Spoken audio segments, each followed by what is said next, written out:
Hello there, everyone. How you doing today? I hope you're all well. Today we're reading a few stories from r slash no sleep in a relaxing fashion. If you enjoy, remember to like, subscribe, leave a comment down below and all of that other stuff. And remember, I'm not responsible for the nightmares you might experience. Now let's get started. I died for 6 minutes in 2023. Heaven isn't what we think it is. With apologies to the religious, I feel my story must be shared. In 2003, when I was 15 years old, my heart stopped for 6 minutes. It happened on an ordinary afternoon, at the point in my daily routine when I walked home from the bus stop. In the 4 blocks between the corner where I'd hopped off the bus and my front door, I started to feel nauseous. It came on suddenly, without warning. I just felt fine all day. Ate a lunch of Bosco sticks and marinara sauce, something I'd eaten hundreds of times throughout high school, before I had an opportunity to consider alternative cases. I broke out in a cold sweat, and then I felt a curious flutter in my chest. My heart slipped into what I later learned was an episode of ventricular fibrillation. I became breathless and collapsed. What happened next has been told to me after the fact. I apparently sprawled in the road, where a woman driving a hatchback nearly crushed my skull beneath her tires. Instead, she screeched to a halt, tried to rouse me, then dialed emergency services when she failed to do so. EMS arrived to discover my heart had stopped beating. I was technically dead. They transported my body to the hospital, and somewhere along the way managed to shock my ticker back to life. Thus began a harrowing weeks-long journey through the American healthcare system that led eventually to an ablation, pacemaker, and mountains of debt my family's still dealing with. But my heart's alright, and thank fuck it is, because what I learned that day has taught me to never thank God for anything.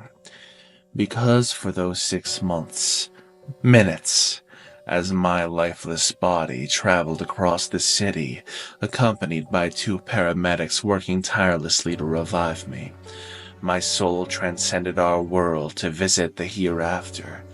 During my visit, I learned things about our universe that I wish I hadn't. Perhaps in sharing my story, I might help our species prepare for what comes after we expire.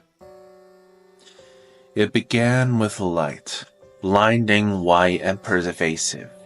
It bathed me. It calmed me. It was everything they tell you about. Beatific, welcoming, the stuff of spiritual experiences. I had the distinct feeling of ascent, like the light was lifting me skyward.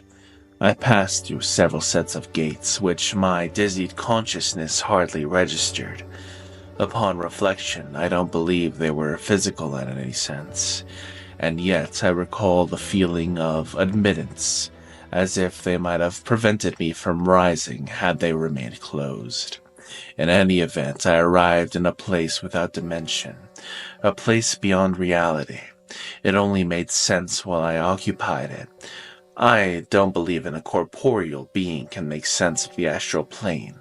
Something about its intangible existence defies translation. So what I came away with were more impressions than images. I was not alone. Several life forces enclosed me upon my arrival. At first, because of my Christian upbringing, I believed them to be angels. In my incorporeal form, I made this spiritually equivalent gesture of opening my arms, anticipating their embrace. Instead, I felt myself shackled by their powers. Like a collared dog, humiliation and terror came over me. These were not the ethereal beings I'd led them to believe await us. These were cruel, unsympathetic overlords by whom I was fettered. Why, I thought, my soul wailing like a petulant child. Something like laughter returned, but it was cold, mocking. Thoughts floated into my consciousness like birds winging in and out of sight. They delivered some horrifying truths about existence. I'll do my best to relate to you now. Our universe, like many others, running parallel to it, contain a pittance of the total energy in existence. It is a farm used to produce souls, which only arise in the precise conditions found in our cosmos. When you hear scientists talk about the improbability of existence of our Goldilocks universe, it's because they don't actually come into being spontaneously. They are designed, and the hands that craft them are not benevolent gods, but rapacious beings, with very little care for the creatures they create. Our ultimate purpose, I learned in the custody of the spirits that shackled me, was to ripen until we were ready to serve them on the higher plane. The Big Bang gave birth to the universe to give rise to life, eventually in humanity, a sufficiently conscious organism that may be harvested for use as slaves on a higher plane, where time and space dissolve into an eternity we spent in servitude.